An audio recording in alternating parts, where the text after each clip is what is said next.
Assaulting the narrative. Destroying their lives. Unearthing the truth. I want the truth! This is The Truth with John Gordon. Today, we are honored to have a national figure, Charlie Kirk. He's 30 years old and he has started a movement called Turning Point USA. Charlie goes around the country and talks to college students about conservative principles and ideals and values. Charlie is the founder of Turning Point USA, and he has just written a book on wokeism, which we're going to talk to Charlie about as we welcome him to the show. Turning Point USA is the largest and fastest growing conservative youth activist organization in the country. Charlie has been named to Forbes' list of 30 under 30. He's a #1 best-selling author on both Amazon and the New York Times bestseller list. Charlie Kirk has a nationally syndicated show on 150 radio stations with an over 1 million population of listeners each day. It is my privilege now to welcome to The Truth, Charlie Kirk. So Charlie Kirk, welcome to The Truth. Thank you. Absolutely. Thanks for having me. I can't tell you how excited I am to look at your new book. I haven't gotten a full copy of it yet, but the advanced copy that I've got, I have read. The Right-Wing Revolution, How to Beat the Woke and Save the West. I've really, wokeness crept up on me, or at least I thought it had, until I read in your book that it's really been emerging over a long period of time. You point out that the Soviet KGB agent and Soviet defector Yuri Bezmenov in 1984 talked about a movement to co-opt the United States that psychologically that has spanned at that time over 2 decades. What is going on, Charlie? Yeah, I mean, wokeism, which is really a synonym and is a cousin of communism, has been around for 60 or 70 years in this country. And this is hard for conservatives to internalize and recognize because we like to think as if we won the Cold War. What we argue in the book is that actually wokeism was the silent sleeper cell after the Cold War that enveloped the West while we were too busy celebrating. So yes, wokeism is a cousin of Marxism. It is nihilism, postmodernism, post-structuralism, and deconstructionism kind of all wrapped into one. And look, the woke, because people say, well, how do you define it? It's a movement that complains until they control. So they complain relentlessly. There's not enough women in the workforce. There's not enough blacks as this. There's not enough, whatever it is. And it's a means to control. It is a means to be able to take over institutions. For example, call everything racist until you control it. Charlie, I don't know. Is it a movement or is it orchestrated? It feels to me to be very contrived and as if someone has choreographed this and now we're watching it play out in front of us. Am I mistaken? Yeah, it's both. It was originally contrived for sure. That's correct. But there are adherents, and we must be clear that it's not just a bunch of people in an oligarchy that are trying to push this. There is that. But there are legitimate disciples of the woke mind virus and the woke religion. There are millions of young people, especially in Portland, in Seattle, in Denver, that do believe in the core tenets of woke orthodoxy or woke ideology. And we detail this in the book. And so where does this come from? It comes from a subset of thinkers, Herbert Marcuse, Jacques Derrida, Michel Foucault, that have worked in tandem to put forward this postmodernist, post-structuralist Marxist agenda. And our job in the book is then how do we counter it? We counter it by creating a right-wing revolution. Do not take their terms at face value and take dramatic action. And so, it is contrived, but there are definitely disciples and adherents to it. Well, I felt for a long time that this tendency to label people racist when certain people or groups don't agree with their ideology is a big manipulation. And I think conservatives have fallen for the manipulation. And everyone is so worried about being labeled a racist that it chills their speech and controls their behavior. No, that's right. And so one of the things we talk about in the book is that you should care about everything more except one thing: you should care less. You should care less about what the left calls you. You shouldn't care less. It doesn't matter if they call you a racist or a bigot or a homophobe or a misogynist or a colonialist. It means nothing. It has no currency. It has no value. It has no bearing.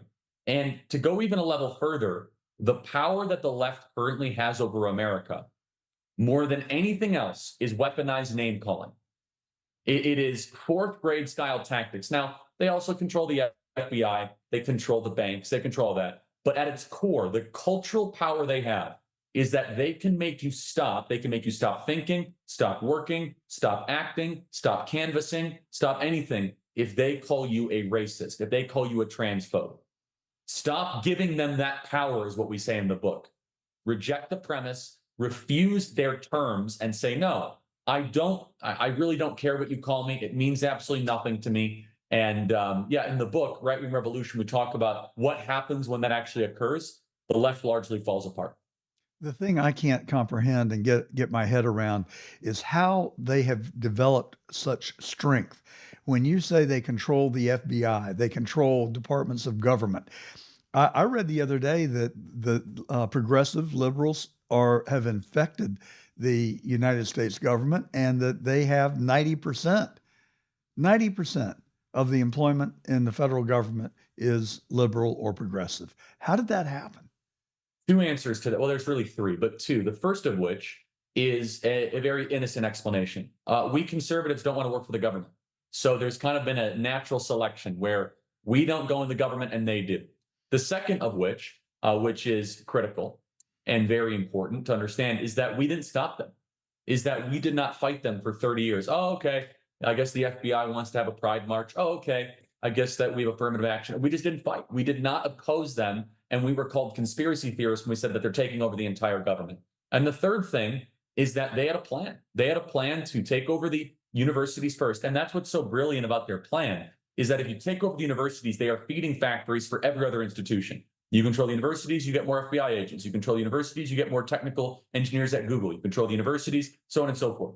And we were like, oh, well, universities are far left wing, but the kids will get more conservative as they get older. Not really, especially the ones in DC. They are adherents to this uniparty worldview, this globalist perspective and lens of how they view the entire world. So how you fix the federal Leviathan is the hardest issue that we deal with in the book. Again, I know right now how we can beat them politically. I'm very clear. I know even how we can secure our elections. One day of voting, get rid of all this mass mail-in balloting, get rid of machines.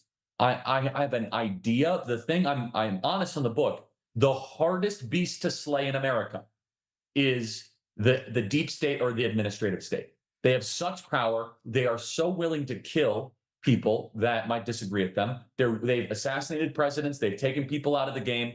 And we as conservatives, if we are serious about taking back our country, we must eliminate the administrative state in its current form. That is the toughest fight that Donald Trump will have in his second term. God willing, he gets one.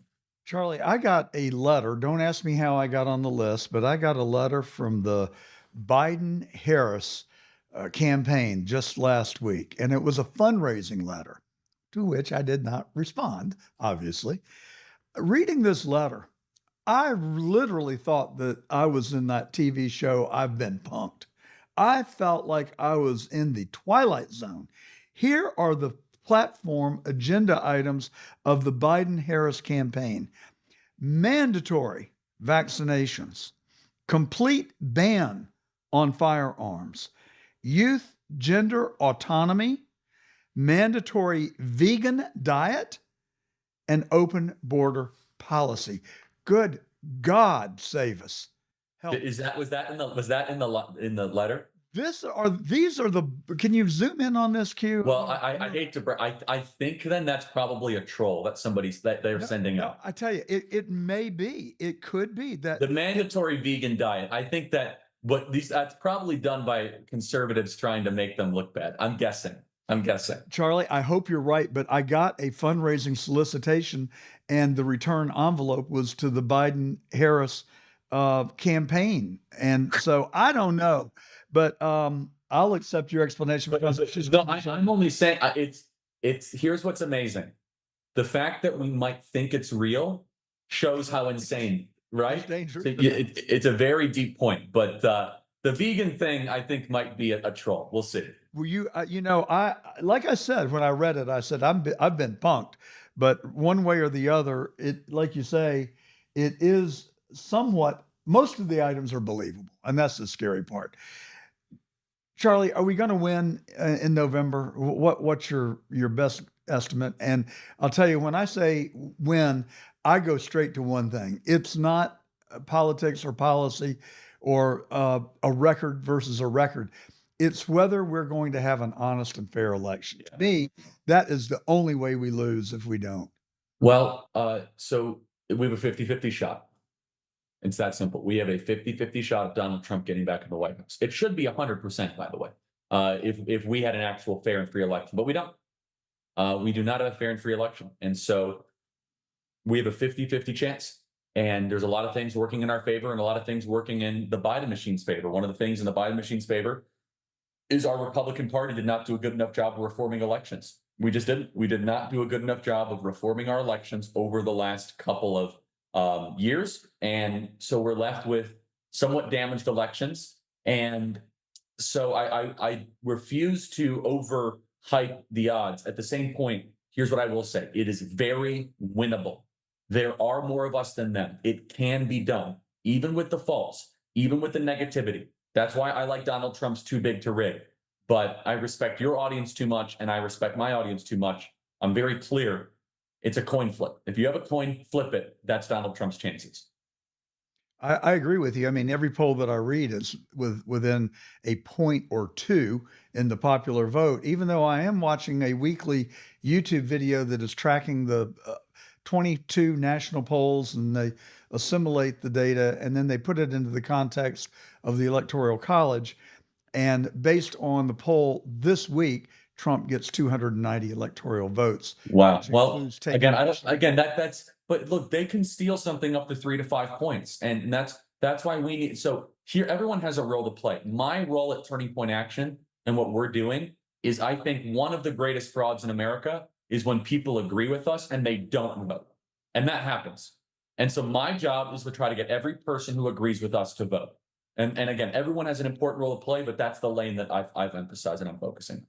Well, speaking of trolling, I have observed over the last several election cycles that we are told that we can expect a red wave. We heard it in 2018, we heard it in 20, we heard it again in 22. Now it looks like, people are watching the rallies and President Trump has 30 and 40 and 50,000 people attending the rallies. The momentum seems to be swinging in his direction. He has beat these fake prosecutions at virtually every turn. So it feels good. I wonder if it lulls us into a false sense of security, to your point, that people that believe, agree with us, we have to work, show up. We have to chase ballots. We have to get our people out. We have to also we have to give people the permission who are lower propensity to vote early. And I know that people say it's not the most secure way of voting. You're probably right. But you know what is the most insecure way of voting? Not voting. So I want to give you an example.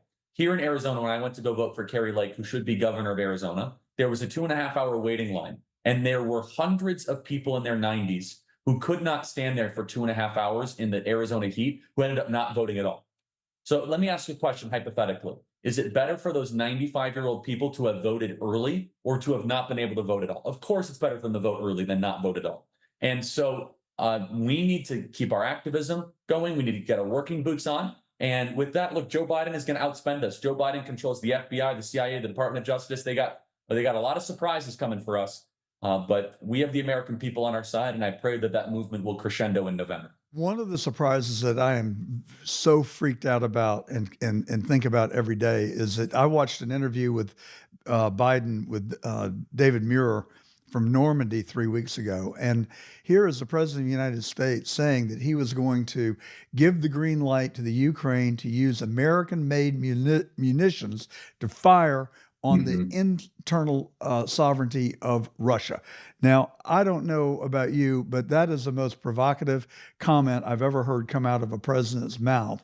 And so what did we get? Right here, a mile off the coast from where I'm sitting right now, friends of mine witnessed Soviet warships on their way to Cuba. And we've got 4 Soviet warships and a nuclear submarine in Cuba right now. This is a suspicion, a weak suspicion. I mean, I give it a 10% probability, but nevertheless, it's scary that Biden is going to get us into a world war, and he will suspend the November elections on the basis of a national security. It could happen. It could happen. I don't know what they're going to pull either, but just watching the recklessness and the way that the dominoes seem to start to be falling, it really concerns me. And so I'm cautioning against it at every turn, just so people will be aware and we can push back on whatever it is they may be trying to cook up. So the other thing that you said a minute ago that I really took note of is that these people will stoop to no known lows to get their way, including killing people. And Yes. I've watched what they have done to Rudy Giuliani, to Peter Navarro, to now Steve Bannon. It's his turn in the barrel next. And they don't seem to care about the havoc and the Yes. sheer ruinization that they will bring to people's lives who are good people. We don't do that. No, we don't do that on our side. And we probably should. We should start using the instruments of justice for equal justice under the law after BLM and SPLC. But these people will go to any length. They will do anything they possibly can. And that's why I pray for Donald Trump's safety. I don't say that lightly. They're going to try and kill him. There's very little left that they can do, that they have left at their disposal. Well, I pray for his safety every day, and I share your concerns. It's hard to predict. I mean, first of all, it's going to be very imbalanced. I'm very worried about the fairness of it. And I think President Trump needs to be incredibly disciplined not to lash out understandably at CNN. That is a concern I have. Why? Because you and I know that CNN sucks and they're the worst, but there's a lot of independent voters that don't have strong opinions on CNN that are legitimately just trying to watch a debate, and they don't want to see Trump lash out at the network. So that's a concern. And I think that, look, Donald Trump needs to be prepared to navigate. You're a convicted felon, need to navigate the COVID stuff, navigate January 6th, navigate this. And Jake Tapper is going to turn. All right, gentlemen, thank you so much. You're both a former president and president. Donald Trump, let's start with you. Do you accept that the 2020 election results were legitimate? He's got to be able to answer that question in a very serious, and specific way. And same with Joe Biden. So it is the earliest summer debate we've ever had. Joe Biden is doing it largely because he's lagging the polls, and it is going to be must watch television. Well, I think the president should remind Joe Biden that he told the American people on live television and the last time that they faced each other in a debate that the Hunter Biden laptop had been debunked. Yes, that's the right. Product of Russian disinformation. Now that was used in a trial against his son. Well, Joe Biden lied to the country, and That's the most right. disturbing part to me was that 52 senior members of our intelligence community signed a letter that supported that, and it's just shocking to me that if that's not election interference, I've never seen it. That's right. So, VP, Trump's got to pick a vice president. I'll be at the convention in less than a month. I'm sure you will be as well. I will be there. Yep. Would you care to make odds on who that? I want JD Vance to be the VP. I've said that privately and publicly, and I'm lobbying for him big time. But I think it's probably between Burgum, JD, and maybe a dark horse of Rubio. I think Burgum and JD are probably the final two right now. I think JD would be a much better selection than Doug Burgum. Where do we get the book, Charlie? People can get it at How We Win, which is your that's first the other book one that I've enjoyed reading. Thank you very much. I will send you a copy here. This one is 45books.com. That is 45books.com. And you do a great job. And it's been an honor to be on with you, and look forward to seeing you in Milwaukee.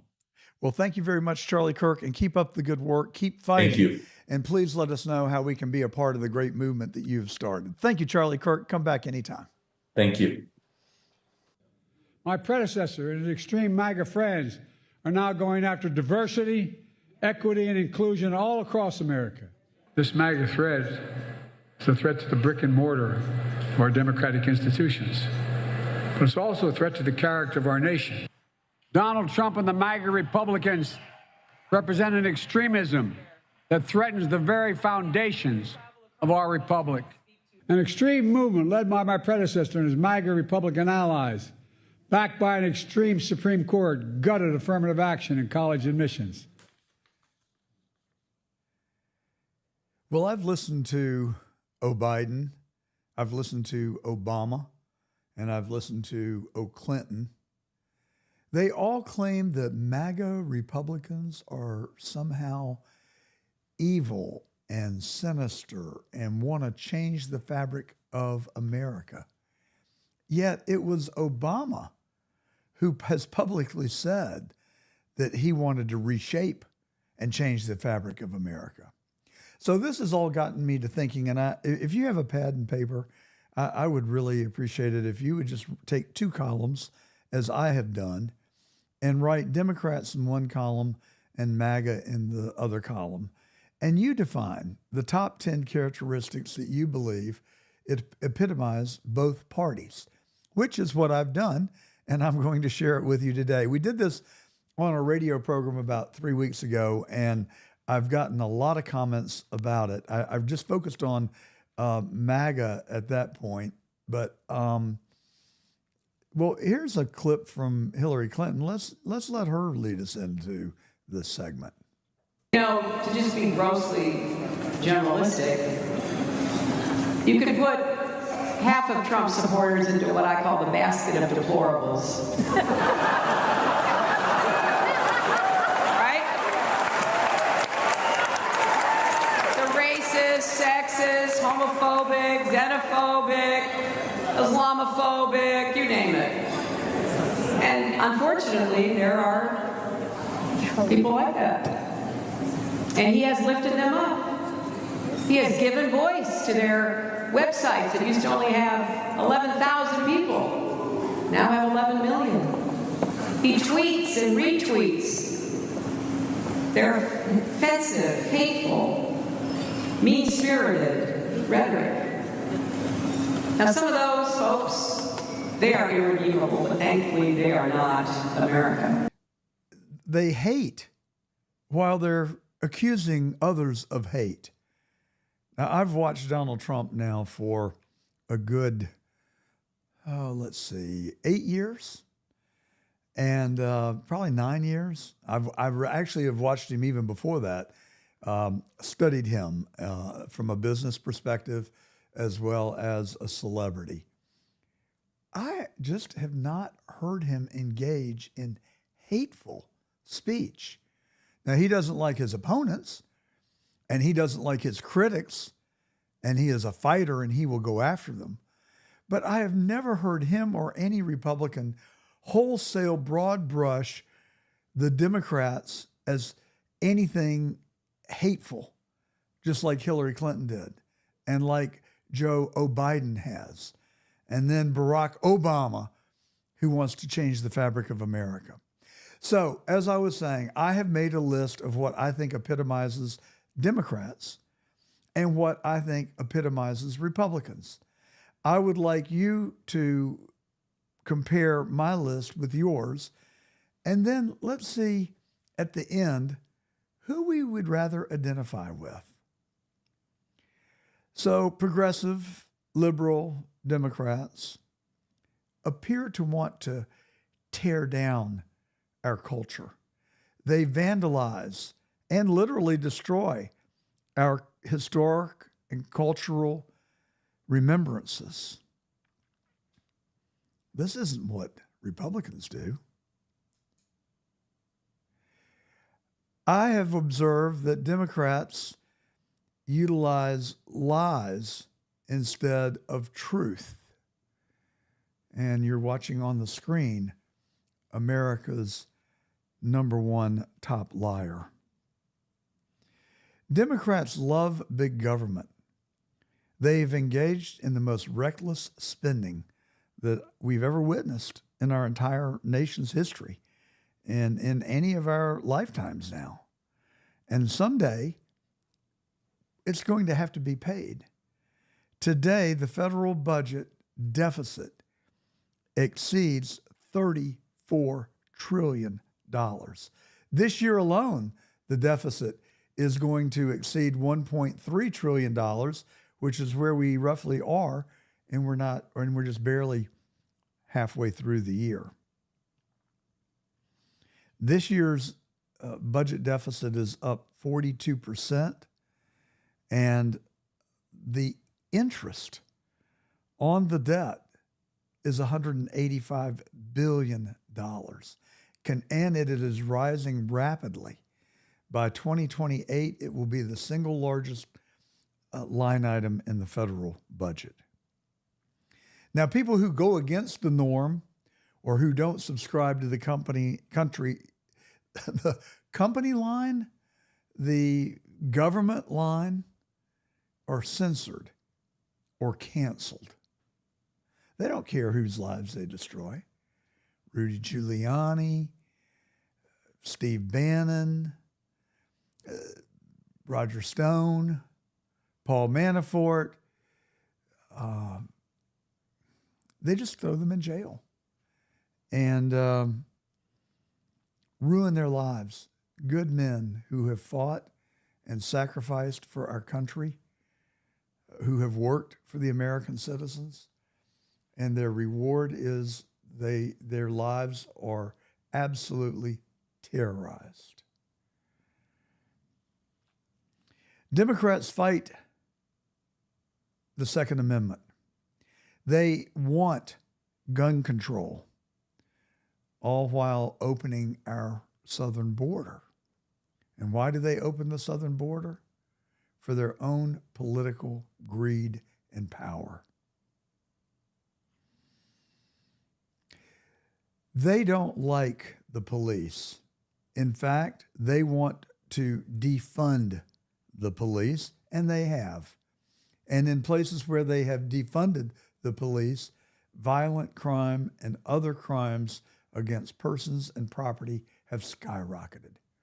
Of course, I'm thinking of Chicago and Detroit and San Francisco, places that really just fundamentally do not like the police.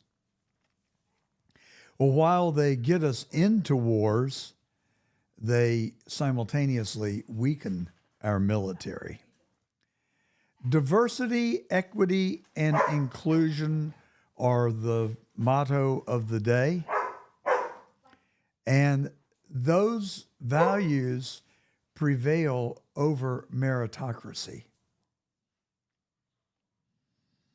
And finally, ladies and gentlemen, if you're a liberal Democrat and you want to change the fabric of America, and you don't like law enforcement, and you don't like the American flag, you just take a knee. So you tell me.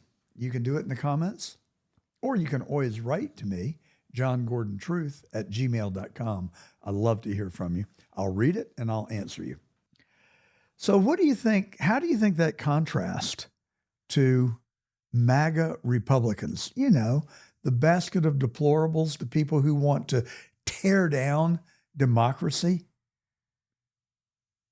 Well, here's what I think it means to be MAGA. First of all, I think MAGA believe in God and read the Bible.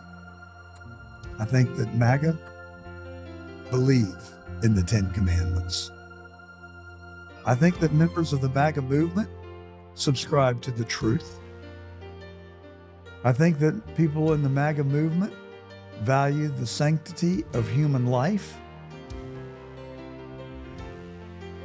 Conservative Republicans want less government, responsible spending, and lower taxes.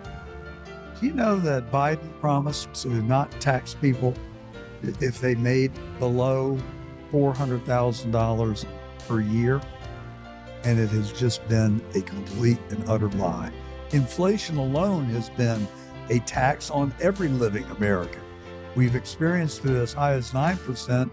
Now it's slightly over 3%. But the increased taxes on small businesses have taxed people making below $400,000 a year. Biden just lied to us. I'm going to do a segment exclusively on that and we'll post it. Conservative Republicans value the Constitution. They believe in free speech and freedom of religion. and the right to bear arms. We believe in sovereign borders. We believe in a strong border at our southern border as well as our northern border. MAGA supports law enforcement and law and order. MAGA want peace around the world. President Trump gave us that. He got us out of a over a decade-long war in Iraq. He was beginning to get us out of Afghanistan. Biden broke another promise. He said he would exit Afghanistan in a responsible, orderly way. It's far from it. Conservative Republicans believe in meritocracy and the American dream. Most of all, ladies and gentlemen, MAGA Republicans love our American flag. And that's the truth, ladies and gentlemen. And I'm John Moore.